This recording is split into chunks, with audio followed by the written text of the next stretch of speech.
जोबोद गोजोननाय मोनदों बियो मोनसे हिस्ट्री बिनिनो गासैबोनि बेकबोन जोंजों खुन्थिया बायदि गसंथानानै दङ जोंनि बिटिसिनि चिफ मानगोनां प्रमद बर' सार दिनै जोंनि बड'लेण्डनि लाइमोनफ्रा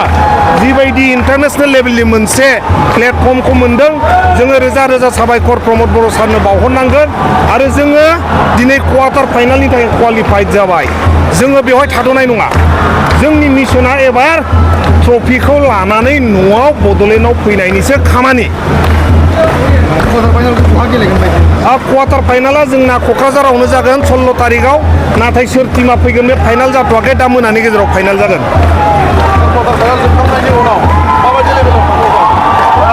क्वार्टार फाइनाल जोबनाय लोगो लोगोनो जोंना सेमि फाइनाल जागोन दा सेमि फाइनाला जोङो कलकातायाव गेलेहैनांगोन जोंनि दा टारगेटआ क्वार्टार फाइनालखौ बोरै देरहानो हायो क्वार्टार फाइनाल देरहाबाथाय जों सेमि फाइनालनि थाखाय आरो प्रिपारेसन खालामगोन मथथे जोंनि मिशना दा ट्रफिखौ न'आव बोरै लाबोनानै फैनो हायो बेनो अडियन्सखौ हिउज थेंक इउ जोंना मेट्सआ जोबनानै थांबाय जों देरहाबाय अखा जुब हादों थेवबो दाबो थाङा थेंक इउ स' माच जोबोद साबायखर बावदों आङो जोङो फाइनालसिमल' नङा जों ट्रफिखौनो लाबोनो थाखाय नाजाबाय थादों जोङो जुदि क्वार्टार फाइनालाव क्वालिफाइ जाबायबा जोङो ट्रफिखौ लाबोनो हायैनिबो जेबो मिनिं थानो हाया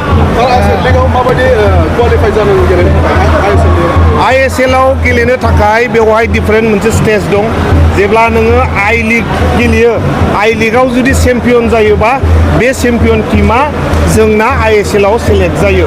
आरो बिनि अनगाबो फ्रान्चाइजि माखासे फैसा होनानै डाइरेक्ट एन्ट्रि जायो बेफोर बेलेग स्टेज जोङो दा दुरान्ड कापआव फकास होनानै दं आई लीगआव जों फकास होनांगोन इन्डियानि टप लीगआव जोङो बोरै गेलेनो हायो बेफोरखौ जों फकास होनानै खामानि मावनांगोन आरो बियो प्रमद बर' सारनि दैदेननाय सरकाराव बियो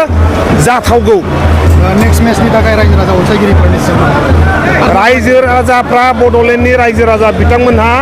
अदालगुरिनिफ्राय लानानै सनितपुरनिफ्राय लानानै श्रीरामपुरसिम बिथांमोनहा लोब फैदों माखासेया जोंनि स्टेडियामनि केपासिटिया एसे खमनि थाखाय हाबजोबनो हायाखै थेवबाबो बिथांमोनहा अखा सिजानानै बेवहाय जोंखौ सापर्ट खालामफैदों दा बेबायदि जुदि जोंनि गेजेराव बिथांमोना सापर्ट होबाय थायोबा जोंनि ओनसोलनिफ्राय साबसिननिफ्राय हामसिन आरोबाव प्लेयार ओंखारगोन होननानै जों मिजिंथिनो हायो क्वार्टार फाइनाला 16 तारिखआव हरनि 7टायाव सेम टाइम खिन्थु सोर टीमा फैगोन बे फाइनाल जाथ'वाखै हरनि 10टासोआव टीम जागोन